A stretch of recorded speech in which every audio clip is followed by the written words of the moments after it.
Magandang araw po sa inyong lahat mga kapatid. Pag-usapan natin itong Another Mommy.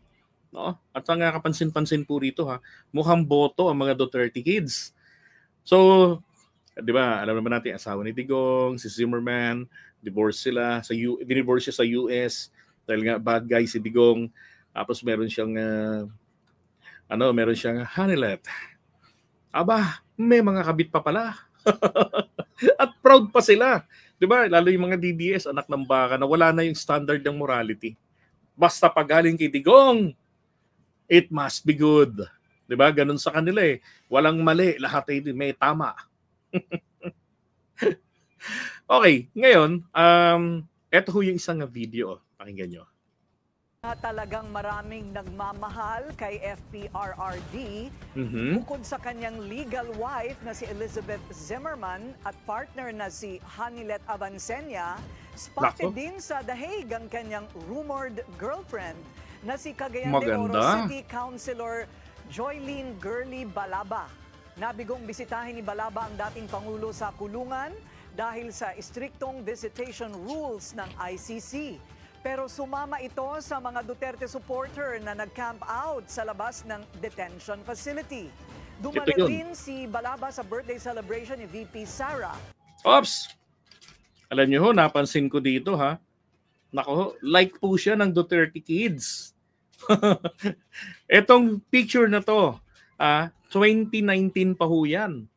Nakakumandidato siya. Etong pangalan nito, Balabak, ganun. Yung Joylene, ang pangalan nito kung na nagkakamali. Dati itong residente ng Davao City. Tapos lumipat ng, ano bang lugar yun? Cagayan de Oro. At naging city councilor doon. Akalain nyo naman, nai-endorso pa ni Digong. At ito po ay 2019. Yung video na yan. Tapos pumunta ito noong kalimutan ko yung taon, presidente na si Digong, at natutokso pa nga sabi ni Digong, naka-move on ka na ba sa mga nangyari sa atin? Naman si Digong, mukhang may nangyari. Pero maganda to at mas bata kay Hanilet. Etong isang chiching niyang to. At saka eto ho yung mukhang kasundo talaga. Tingnan nyo naman, ini-endorso ni Sara. Di ba? Kaysa naman kay Hanilet. Nako. Nako. Nag-aaway-away nga pala mga DDS ngayon. Kaya po ito nakakuha ng ating atensyon. Ito hong isang chick ni Digong. Tingnan natin yung post ni Pebbles. Sabi ni Pebbles siya pala yung true love daw ni Digong. May anak din yata si Digong sa kanya eh. And sa US daw, di umano niya ipinanganak yung mga anak nila. Nako. So marami pa palang kitty. Sana hindi ho maging mag-wake and bake, tapos may Jassy naman ngayon. Naks. Sino ho kaya yung Jassy? yun yata yung nurse, ang lupit. May tulis pa si Digong. Samantalang yung iba, kuluntoy na. Puro asim na lang. Wala na hong panlaban. Na-meet niya si Zimmerman. Inendorso ang bise o nang bise si Balaba noong midterm elections. Ito naman ho, yung yung huli, itong nakaraang halalan lang. Tinawag pa itong mommy sa isang campaign rally. Nox. Tinawag pang mommy. Sa ibang bansa. Di ba? Grabe, no? Kaya nga eh. Ito sabi, anchor daw yan ng ABS-CBN Davao. Ganon. Diba?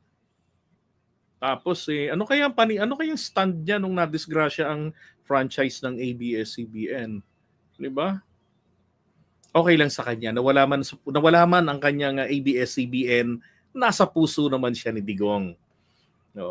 Lupit ba ni Mang Kanor? Nagsalubong ulit ang landas nila ni Inday. Hindi, mami nga eh.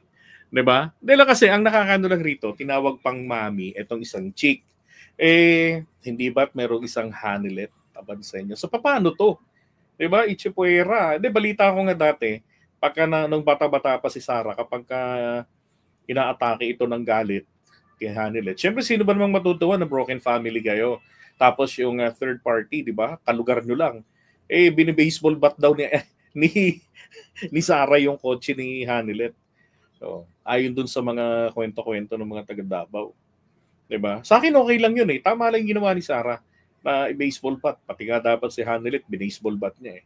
Di ba? Tsaka yung tatay niya. Bakit? Kasi nanay niya, si Hanilet at yung ibang mga chicks, lahat sila biktima ng heartthrob na si Digong. Walang iya. Ayan, sugar mommy ni Sara. Maganda naman at mas bata. Uy, hindi niya sugar mommy yun. Second mommy niya yun. Okay? Tanda, tsaka bata pa. Wala lang. Na-share ko lang sa inyo. Kasi pinag-aawayan ho ng mga DDS ngayon yan eh. Merong isang grupo, parang etong si Theo Moreno, team Hanilet. Meron namang isang grupo na ayaw nilang mabanggit yun si Hanilet or sino man sa mga, kumbaga pinoprotektahan nila yung imahe ni Mang Kanor, ni Digong, na hindi ito Mang Kanor. Apparently, he just fell in love with two ladies. May mga nagdadalawan.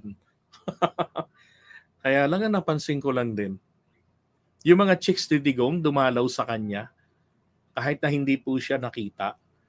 Ano kayang ginawa ni Amy doon? Bakit po kaya siya dumalaw? Ano? Nagtataka lang ako talaga kay Amy. Ay nako. Okay, iwan na nga natin yan. Lintian na yan. Oh. Pero maganda. Maganda yung si Konsehal. Soon mag-ano rin yan, magse-senador din yan o kaya magko-congressman. 'Di ba? Heartthrob talaga si Digong. Bakit? Duda ba kayo? Gandang lalaki ni Digong, ha? 'Di ba? Yan, oh. Sinong papalag diyan? Sipin nyo na lang ang mga tisay.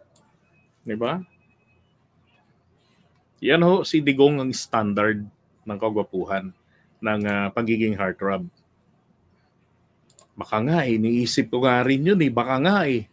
Di kasi, tignan nyo ha, walang mali siya. Pero meron lang pwedeng mali siya. Sipin nyo,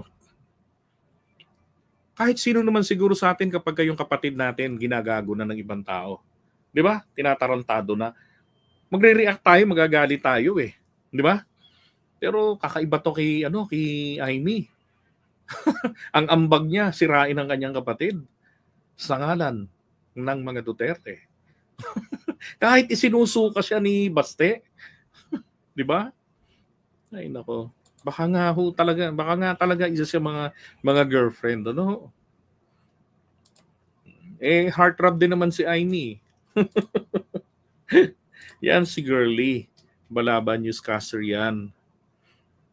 Sa ABS-CBN Davao. May BF yan na newscaster din pero nag-break sila dahil kay Mang Kanor. Uy, naku, grabe naman. Ang lupit naman pala talaga eh. Heartthrob nga, di ba? Heartthrob. Oh. Alo. Patuka ka na nga talaga sa ahas, naman, noon kang patulang ka ni Digong. Hindi naman bayot si Digong.